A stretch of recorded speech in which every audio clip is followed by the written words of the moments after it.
ગણિતનો સરસ મજાનો દાખલો પૂછાયો છે. આગળ આપણે 2 દાખલા ગણી ચૂક્યા છે આજ માહિતી પરથી. અહીંયા તમને આપ્યું છે કે ભાઈ 11 લોકોમાંથી 10 લોકો ખુરશીમાં બેઠા છે. દર 11એ 10 લોકો ખુરશીમાં બેઠા છે.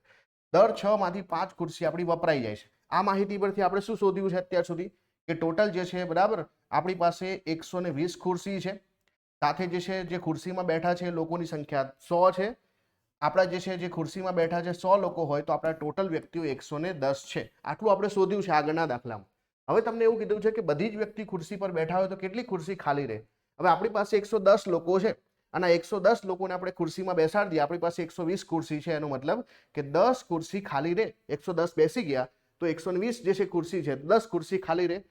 હવે ઇન્ટરેસ્ટિંગ સવાલ આની માહિતી પરથી જ આવ્યો છે કે જો માહિતીના આધારે જે છે 30% વ્યક્તિઓ ઉમેરાય તો હવે એક વ્યક્તિને બેસવા માટે કેટલી ખુરશી જોઈએ.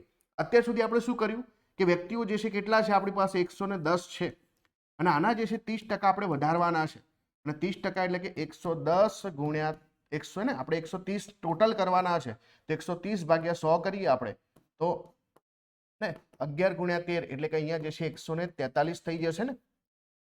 13 130 અને બીજા એટલે કે 143 થયા. એનો મતલબ કે કેટલા જે છે વધ્યા છે તો અહીંયા જે છે ટોટલ 33 લોકો વધ્યા છે. કેટલા? 33. હવે આપણી પાસે ખુરશીઓની સંખ્યા કેટલી છે આપણે ગણી છે 120 ખુરશીઓ છે આપણી પાસે.